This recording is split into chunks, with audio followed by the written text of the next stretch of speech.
چل دیے تم آنکھ میں اشکوں کا دریا چھوڑ. وعلیکم السلام ورحمۃ اللہ. یہ صاحب کا سوال ہے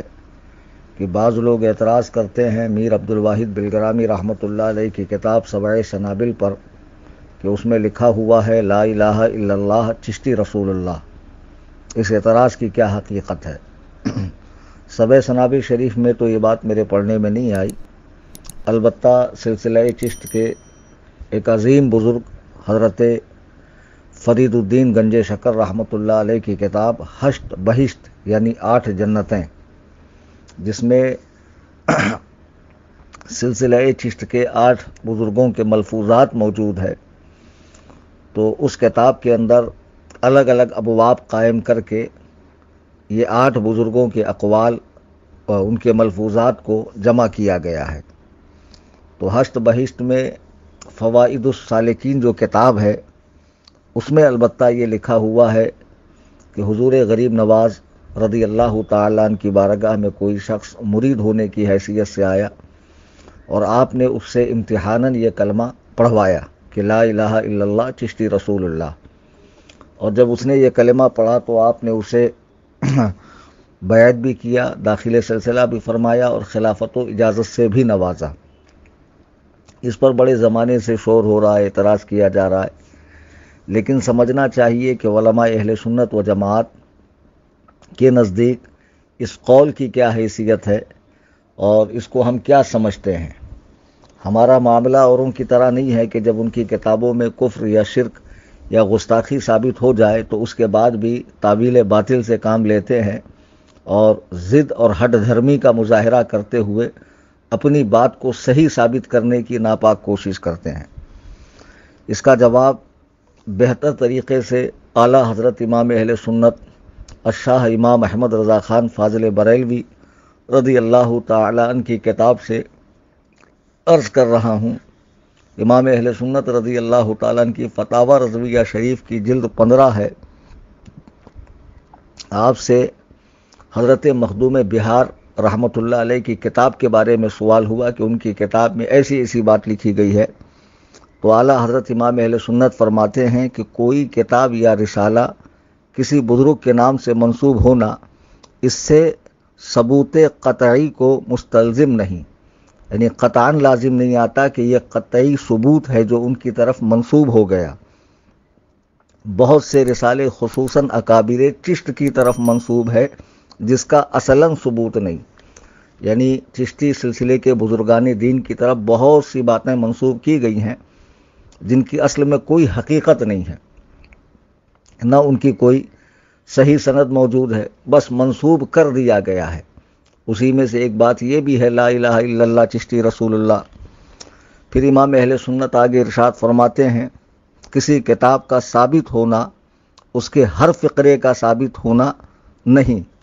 اگر کوئی کتاب ثابت بھی ہو جائے کہ فلاں بزرگ کی ہے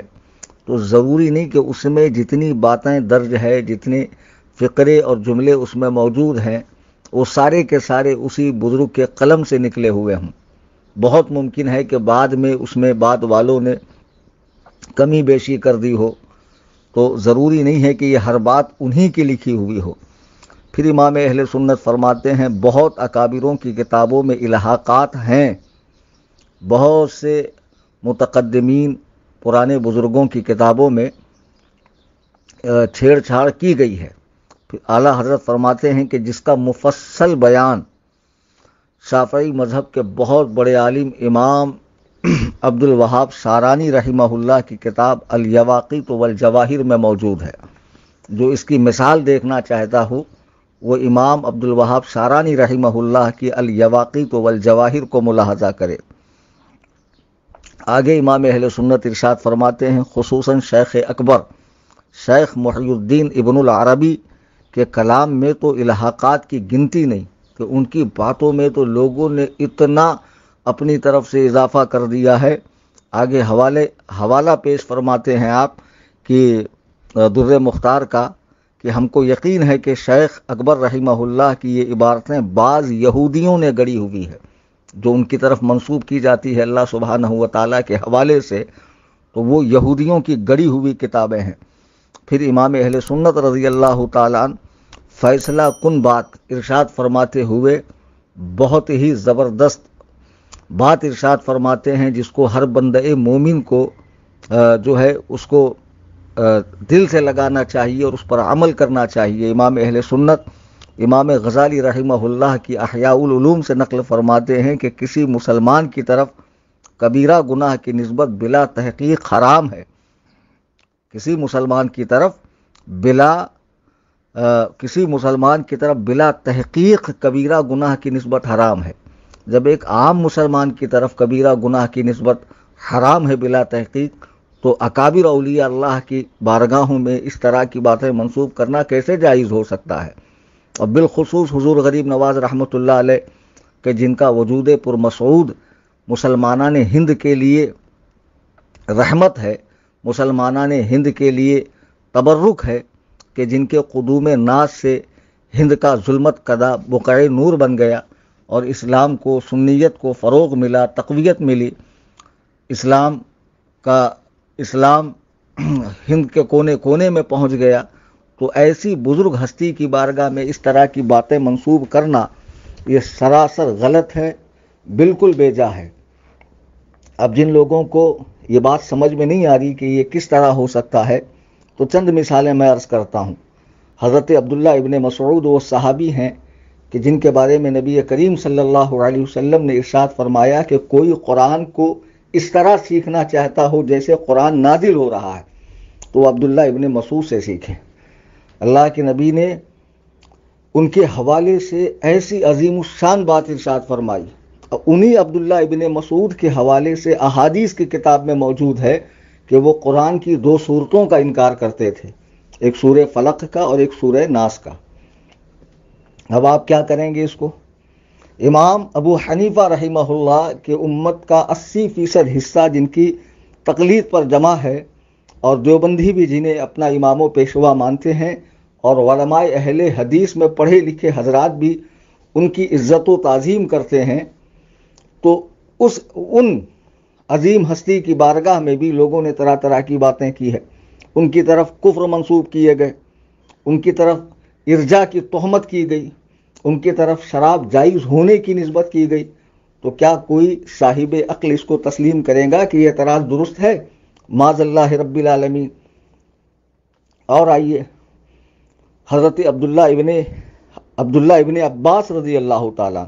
جن کے لیے اللہ کے رسول صلی اللہ علیہ وسلم نے دعا فرمائی ہے، وہ عبداللہ ابن عباس کہ جو قرآن پاک کے مفسر ہیں، ان کا ایک اثر ہے کہ زمین کے جو 7 طبقات ہیں، ہر طبقہ زمین میں ایک نبی کریم صلی اللہ علیہ وسلم کے مثل موجود ہے۔ اسی پر تو مولوی قاسم نانوتوی نے کتاب تحذیر الناس لکھی ہے۔ ایک بات یہ یاد رکھیں کہ ہم مسلمانوں کا یہ جو عقیدہ ہے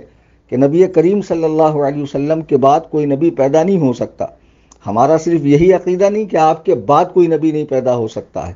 ہمارا یہ عقیدہ بھی ہے کہ آپ کے زمانے میں بھی کوئی نبی نہیں پیدا ہو سکتا، چونکہ جب آپ دنیائے آب و گل میں تشریف لائے تو خاتم کی حیثیت سے تشریف لائے، تو آپ کے آتے ہی سلسلہ نبوت کو بند کر دیا گیا، تو آپ کے زمانے میں بھی کوئی نبی نہیں ہو سکتا، بعد میں تو ہو ہی نہیں سکتا، آپ کے زمانے میں بھی نہیں ہو سکتا ہے۔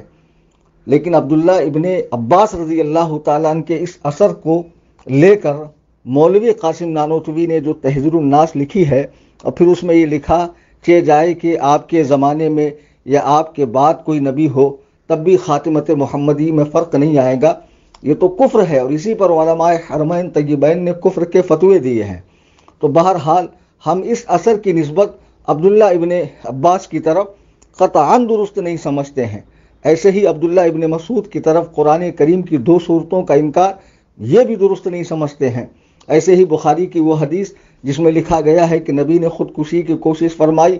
تو اس کو سند صحیح سے نہیں مانتے ہیں اور اسے درست نہیں سمجھتے ہیں۔ ایسی بہت سی باتیں ہیں جو بزرگوں کی طرف منسوب کر دی جاتی ہیں۔ مثلا زمانہ حال میں اعلیٰ حضرت امام اہل سنت کی طرف وہابیہ دیابنا کی جانب سے بدعات کہ فروغ کی تہمت منسوب کی جاتی ہے کہ انہوں نے بدعات کو فروغ دیا ہے، لیکن اگر بنظر غائب ان کی کتب کا مطالعہ کیا جائے تو ان سے بڑا قاطع بدعات کو جڑ سے اکھاڑنے والا آپ کو 14ویں صدی ہجری میں کوئی نہیں ملے گا۔ تو قصہ مختصر یہ کہ جو باتیں بالخصوص یہ کہ لا الہ الا اللہ چشتی رسول اللہ حضرت غریب نواز کی طرف منسوب کی گئی ہے، یہ الحاقی ہے، اس سے حقیقت کا کوئی لینا دینا نہیں ہے، یہ عبارت درست نہیں ہے اور کوئی بھی سنی عالم اس کی تائید نہیں کرتا ہے۔ اللہ تعالی ہمیں حق سمجھنے، حق پر قائم رہنے کی توفیق عطا فرمائے، آمین ثم آمین۔ فقیر قادری فقیر محمد کلیم حنفی رضوی، قصر ابو حنیفہ، کرلا ویسٹ، ممبئی۔ خدا حافظ، فی امان اللہ۔